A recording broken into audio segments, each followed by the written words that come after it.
జాతీయవాద జర్నలిజానికి అసలైన వేదిక నేషనలిస్ట్ హబ్ ని సబ్స్క్రైబ్ చేసుకోండి. నోటిఫికేషన్స్ కోసం బెల్ ఐకాన్ పై క్లిక్ చేయండి. అన్నామలై తమిళనాడు నుంచి ఎంపీగా పోటీ చేయనున్నారనే వార్తలు గుప్పుమంటున్నాయి. తమిళనాడులో తనదైన శైలిలో రాజకీయాల్లో దూసుకుపోతూ వచ్చిన అన్నామలై సంపాదించుకున్న క్రేజ్ అయితే అంతా ఇంత కాదండి. ఒక్క పాదయాత్రతోనే ప్రజల హృదయాల్లో సుస్థిర స్థానం సంపాదించుకున్నారాయన. అటువంటి నేత ప్రస్తుతం లోక్సభ ఎన్నికల్లో పోటీ చేయనున్నారనే ఊహాగానాలైతే వినిపిస్తున్నాయి. దీనిపై అన్నామలై కూడా క్లారిటీ ఇచ్చారు. తనను పోటీ చేయమని అధిష్టానం చెబితే తప్పకుండా పోటీ చేస్తానని, అధిష్టానం నిర్ణయానికి కట్టుబడి ఉంటాను అన్నారు. అంతేకాదు, తనకు ఏ నియోజకవర్గాన్ని కేటాయిస్తే అక్కడి నుంచి బరిలోకి దిగుతానన్నారు. తాను ఎక్కడ పోటీ చేయాలన్న దానిపై పట్టు పట్టను అని చెప్పారు. దీంతో అన్నామలై పోటీ చేస్తారా లేదా అనే దానిపై అందరిలో సందేహాలైతే ఉన్నాయి. ఇప్పుడు తమిళ సింగం పోటీపై వార్తలు వచ్చిన తర్వాత బీజేపీ మొదటి లిస్టు ప్రకటించింది. అందులో అన్నామలై పేరైతే లేదు. అయితే అతన్ని పోటీ చేయించే విషయంపై అధిష్టానం ఇంకా ఆలోచిస్తోంది అని బీజేపీ వర్గాలైతే అంటున్నాయి. ఈ క్రమంలో రెండో లిస్టులో అతడి పేరు ఉండవచ్చనే ఊహాగానాలు చేస్తున్నాయి. ఒకవేళ అన్నామలై పోటీ చేస్తే వచ్చే లాభ నష్టాలేంటి ఈ వీడియోలో తెలుసుకుందాం.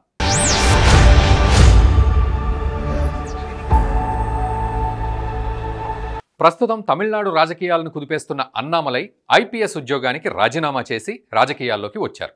బీజేపీ అధిష్టానం అతనికి పార్టీ అధ్యక్ష బాధ్యతలు కట్టబెట్టినప్పటి నుంచి ఎంతో శ్రమించారు.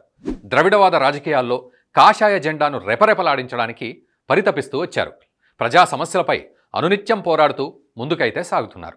పాదయాత్రతో ప్రజలతో మమేకమయ్యారు. ఈ క్రమంలోనే అన్నామలైకి ఎంపీ సీటు కేటాయించడానికి బీజేపీ సిద్ధంగా ఉన్నట్టు కనిపిస్తోంది. ప్రస్తుతం తమిళనాడు రాజకీయాల్లో తెలియని శూన్యత అయితే ఆవహించి ఉంది. ఓవైపు అధికార పక్షం డీఎంకే తన బలాన్ని అలాగే నిలుపుకుంటున్నా విపక్షం అయితే రోజురోజుకి బలహీనపడుతోంది. ప్రధాన ప్రతిపక్షంగా ఉన్న అన్నా డీఎంకే ఆ రాష్ట్రంలో నాయకత్వ లేమిని ఎదుర్కొంటోంది. జయలలిత మరణం తర్వాత అంతటి చరిష్మా గల నేతలు ఆ పార్టీలో లేరు. ప్రస్తుతం ఉన్న ఓపీఎస్ ఈపీఎస్ల మధ్య ఆధిపత్య పోరుంది. దీనికి తోడు రాష్ట్ర ప్రజల్లో తగిన నాయకుడిని చూపడంలో ఆ పార్టీ విఫలమవుతూ వస్తోంది. ఈ క్రమంలో అన్నామలై ముందుకొచ్చారు. ఉనికే లేని బీజేపీని ప్రస్తుతం రెండో స్థానానికి తీసుకొచ్చారాయన. ఇటీవలే వెలువడిన ఓ సర్వేలో రాష్ట్రమంతా 18% సీట్లతో కమలం పార్టీ రెండో స్థానంలో ఉన్నట్టుగా సర్వేలు చెప్తున్నాయి. ప్రస్తుతం కాషాయ పార్టీ సార్వత్రిక ఎన్నికలు కాకుండా అసెంబ్లీ ఎన్నికలే టార్గెట్గా ముందుకు సాగుతోంది. కానీ సార్వత్రిక ఎన్నికలకే బీజేపీకి సంస్థాగతంగా బలం ఏర్పడినట్లు విశ్వసనీయ వర్గాల సమాచారం. ఇప్పటికే సర్వేలు సైతం అన్నా డీఎంకే కంటే బీజేపీకే ఓటు శాతం ఎక్కువ అంటున్నాయి. ఈ క్రమంలో బీజేపీ గనక పోటీ చెయ్యకపోతే అన్నా డీఎంకే బలపడే అవకాశం ఉంది. అందివచ్చిన అవకాశాన్ని చేజార్చుకుని ప్రతిపక్షంలో కూర్చోవడానికి అధిష్టానం పెద్దలు సుముఖంగా లేరు. అందుకే అన్నామలైని పోటీలోకి దింపితే సార్వత్రిక ఎన్నికల ప్రభావం ఆ రాష్ట్రంలో ఖచ్చితంగా కనిపిస్తుంది. అతని పోటీతో కార్యకర్తల్లో కూడా ఉత్సాహం ఉంటుంది. దీంతోపాటు కొంగునాడు వంటి రీజియన్లో పోటీ చేస్తే ఆ ప్రాంతమంతా అతని ప్రభావం స్పష్టంగా కనిపిస్తుంది. అందుకే అన్నామలై పోటీ చేస్తున్నారనే వార్తలు ఇప్పుడు గుప్పు అంటున్నాయి. ఈ క్రమంలో అతను పోటీ చేసే స్థానంపై అధిష్టానం చర్చ జరుపుతున్నట్లు తెలుస్తోంది. అన్నామలైకి గతంలో ఎప్పుడూ ఎన్నికల్లో పోటీ చేసిన చరిత్ర అయితే లేదు. రాజకీయంగా బలమైన నేతనే అయినప్పటికీ అతి తక్కువ కాలంలో బీజేపీ అధ్యక్షుడి పదవి రావడంతో స్వతహాగా పోటీ చేయలేదు. అందుకే అతన్ని ఏ స్థానంలో పోటీ చేయించాలనే దానిపై అధిష్టానం మల్లగుల్లాలు పడుతున్నట్లు తెలుస్తోంది. దీనికి స్థానికంగా బీజేపీ చేయించిన సర్వేలు పరిశీలిస్తోంది. మోదీ, అమిత్ షాలు అభ్యర్థుల చర్చపై సుదీర్ఘంగా కసరత్తు చేస్తున్నారు. ఇందులో అన్నామలై పోటీ చేసే స్థానంపైన ఆలోచిస్తున్నట్లు తెలుస్తోంది. అయితే అన్నామలై పోటీ చేస్తే జరిగే లాభమేంటి, నష్టమేంటి? అన్నామలై పోటీ చేస్తే లాభాలైతే చాలా ఉన్నాయి. అదే సమయంలో కొన్ని నష్టాలుండే ప్రమాదం అయితే ఉంది. తమిళ సింగం పోటీ చేసి గెలిస్తే రాష్ట్ర రాజకీయాల్లోనే కాకుండా దేశ రాజకీయాల్లోనూ అతడి ఇమేజ్ పెరుగుతుంది. ప్రస్తుతం దేశ రాజకీయాల్లోనూ తనదైన ముద్ర వేసుకున్న ఎంపీగా గెలిస్తే దాని తాలూకు చరిష్మా మరింత పెరుగుతుంది. ముఖ్యంగా తమిళనాడు ప్రజల కోసం పార్లమెంట్లో గర్జించే అవకాశం ఏర్పడుతుంది. ప్రజా సమస్యల కోసం తాను ఎలా పోరాడుతానో చూపడానికి ఇది ఒక అవకాశం. ఢిల్లీ నుంచి నిధులు తీసుకురావడానికి అన్నామలై ఒక వారధిలా మారతారు. ప్రస్తుతం రాష్ట్రంలో అధికార డీఎంకే కేంద్రంతో కాస్తంత గ్యాప్ పెంచుకుంది. నిధులు అడగడానికి నామోషి. హిందీ, ఉత్తరాది పేరిట కేంద్రానికి దూరం కావడం జరుగుతోంది. దీంతో తమిళనాడుకు నిధులు తెచ్చుకోవడానికి సిద్ధపడట్లేదు. గతంలో కేసీఆర్ కూడా కేంద్రంతో ఇలాగే అంతరాన్ని పెంచుకున్నారు. కేంద్రంతో కయ్యం పెట్టుకుని వచ్చే నిధులను కూడా తెచ్చుకోలేకపోయారు. దీంతో ఆయుష్మాన్ భారత్ వంటి గొప్ప పథకాలు తెలంగాణలో అమలు కాలేదు. సరిగ్గా ఇదే తరహా ధోరణిని డీఎంకే పార్టీ ఇప్పుడు అవలంబిస్తోంది. దీన్ని కేంద్రంలో ఎండగట్టే అవకాశం అన్నామలైకి లభిస్తుంది. పార్లమెంటు వేదికగా డీఎంకే వైఖరిని నిలదీసే అవకాశం వస్తుంది. అంతేకాదు, కొద్ది నెలల క్రితం అన్నామలై డీఎంకే ఫైల్స్ అనే పేరుతో అధికార పార్టీ అవినీతిని ఆధారాలతో సహా నిరూపించారు. దీన్ని సరైన విధంగా విచారణ చేస్తే డీఎంకే ప్రభుత్వమే కూలిపోతుంది. అంతటి ఆధారాలకు మీడియా సరైన ప్రచారం కూడా కల్పించలేదు. దీనికి కారణం అన్నామలైకి తమిళనాడు మీడియాలో సానుకూలత లేకపోవడమే.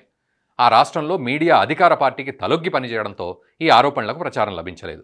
ఈ క్రమంలో అన్నామలై ఎంపీగా గెలుపొందితే ఆయనకు జాతీయ మీడియా ప్రచారం కల్పిస్తుంది.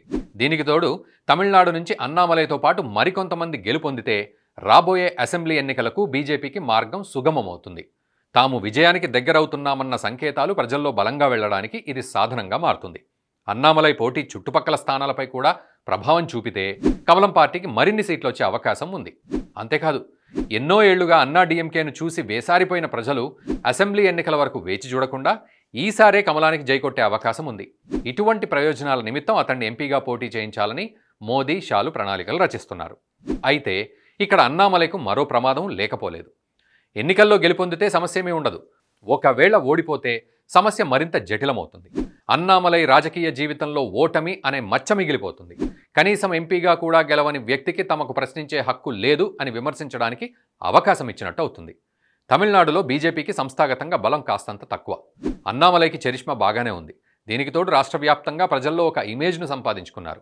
కానీ రాజకీయాల్లో గెలవాలంటే చరిష్మా ఒక్కటే సరిపోదు, సంస్థాగత నిర్మాణం కూడా తప్పనిసరి. ప్రస్తుతం ఏపీలో పవన్ కళ్యాణ్కున్నంత చరిష్మా ఏ నాయకుడికి లేదు. ఆయన ఒక సభ నిర్వహిస్తే అభిమాన గణం తరలి వస్తుంది. కానీ ఎన్నికల్లో ఓట్లు మాత్రం కాస్తంత తక్కువే. రాయలసీమ వంటి ప్రాంతాల్లో పవన్కు అభిమానులు మెండుగా ఉన్నా ఓటర్లు మాత్రం తక్కువ. ఇక్కడ పవన్ కళ్యాణ్ తన అభిమానులను ఓటర్లుగా మలుచుకోవడంలో విఫలమవుతున్నారు. దీనికి కారణం పార్టీ సంస్థాగత నిర్మాణం లేకపోవడమే. అదేవిధంగా తమిళనాడులోనూ బీజేపీ ఇప్పుడిప్పుడే ఎదుగుతున్న సంస్థాగత నిర్మాణంలో కాస్తంత వెనకబడింది. దీనిపై ఆ పార్టీ కసరత్తు చేస్తున్నప్పటికీ మరికాస్త సమయం పడుతుంది. అందుకే అన్నామలై పోటీ చేసే స్థానంలో సంస్థాగత నిర్మాణం లేకపోతే ఎదురీత ఈదవలసి ఉంటుంది. వీటన్నింటినీ ఎదుర్కొని నిలబడగలమనే నమ్మకం వచ్చినప్పుడే అన్నామలై పోటీ చేస్తే బాగుంటుంది. లేకపోతే మొదటికే మోసం వచ్చే అవకాశం లేకపోలేదు. అందుకే పార్టీ దీనిపై సమాలోచనలు చేస్తున్నట్లు భోగట్ట. అన్నామలైని పోటీ చేయించాలా లేదా అనే విషయాలపై మల్లగుల్లాలు పడుతోంది. పార్లమెంట్లో పోటీ చేయిస్తే కలిగే లాభనష్టాలపై ఆరాధిస్తోంది. అన్నామలై పోటీపై లాభనష్టాలు పూర్తిగా బేరీజు వేసిన తర్వాత అతన్ని రంగంలోకి దింపాలా లేదా అనే విషయం ఆలోచిస్తుంది. ఈ క్రమంలో అన్నామలై సార్వత్రిక ఎన్నికల్లో పోటీ చేస్తారా లేదా అనే విషయాలు తెలియాలంటే బీజేపీ రెండో లిస్టు వరకు వేచి చూడాల్సిందే.